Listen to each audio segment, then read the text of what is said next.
Sanibonani molweni ndiyanamkela kwezaseTV ngesiXhosa. Kulo Sibongile ke kubhizi kulindelwe indwendwe, uDeliwe uhla enyuka noVeliphi balandelelana nje apha eyadini. Babe bayotaster ke imbiza ebeziphekiwe kupheke uSibongile ke nabanye abantu. Sibongile sezimbizeni. uVeliphi uhla enyuka nonina apha eyadini. Kumnandi nje kubo ke kulindwe ezo ndwendwe. Zifikile ke zakhwaza zenza yonke lanto eyenziwayo xa kuzolotyolwa ke zide zamkelwe ke zingeniswe ke ngoba zikhuphe lo mali eziyikhuphayo ke. Zingenisiwe ke endlini sithe xa zingeniswa ke kwathiwa mabakhombe ke intombi yapho kuba intombi beziguqe pha bezi3 or 4 zombethe ingubo zizoqomile. Bakhetha ke omalume bakaZix kodwa bachuza uSibongile.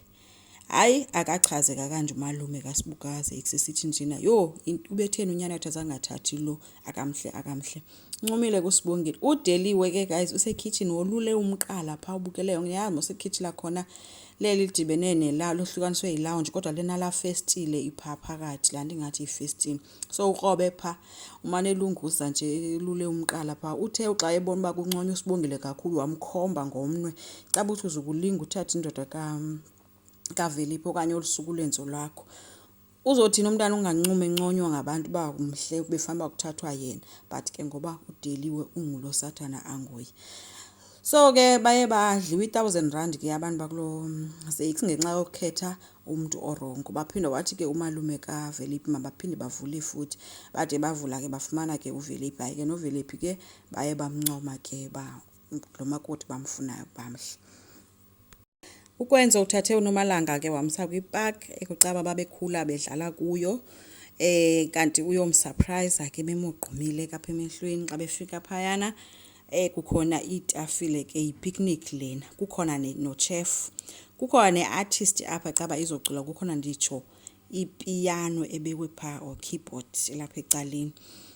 So ke wothuka ke uNomalanga ke wabevuya ke ncumile kumnandi ke ngesurprise kakwenzo yonke lonto abe besebethetha ke ngeza kudala ke esithi ke uNomalanga akazi ngephi ngaphandle kwefamily yakulokwenzo ngoba yamnceda kakhulu ekhuleni kwakhe since waswelekelwa ngumama wakhe.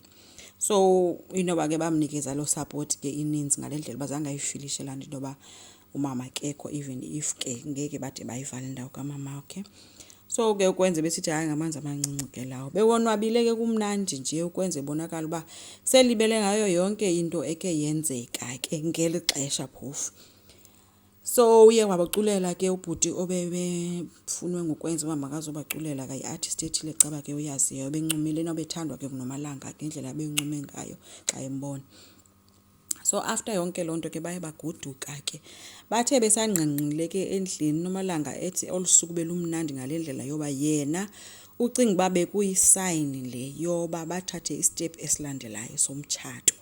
Hayi ukwenza ke wathi ukothuka kancinci wathi hayi sazoyicinga ke leyo. Nomalanga uthe mababe becinga ke nedate wagqiba wathi ngqi kwisifuba sika Abraham wakhe ke ukwenzo awuvele ke wajala ke yiyo yonke lento yalomtshato yena because yacaca ingqondo yakhe ikwenye indawo ngomtshato nothi apha kuSisters.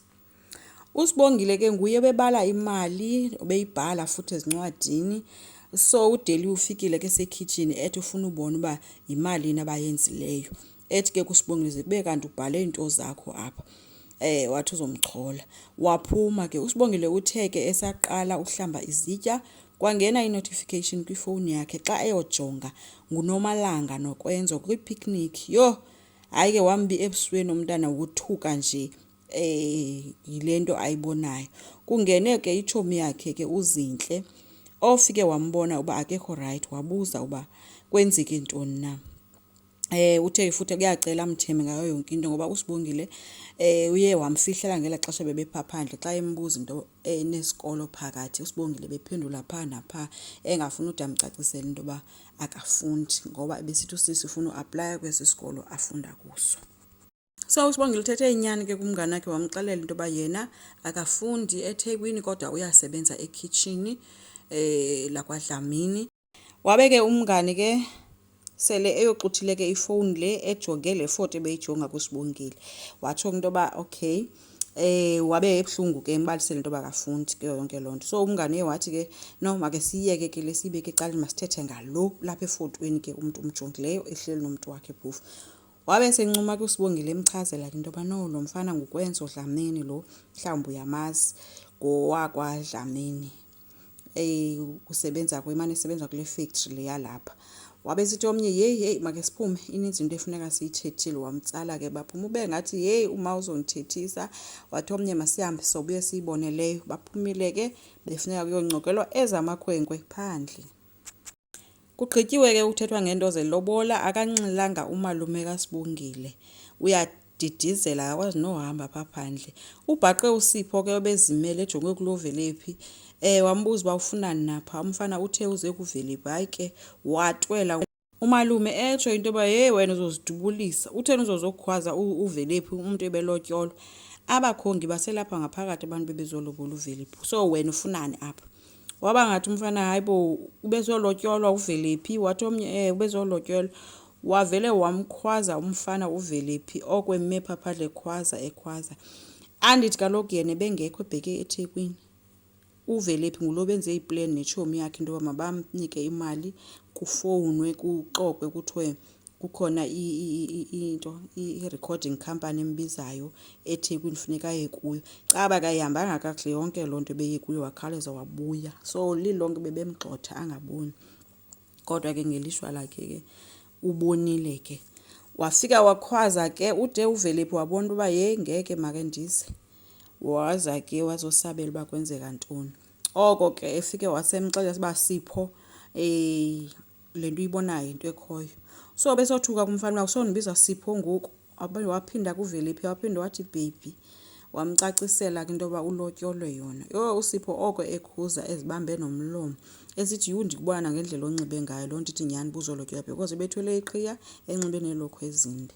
So oko ebephoxekile ke umfana but akakayithethi ke ekamanqoba into uba izokwenziwa kanjani njengoba ke eyokwenda ubaby wakhe. Inkosi ngicela siqhubeke subscribe, like, singakhomenta futhi bye.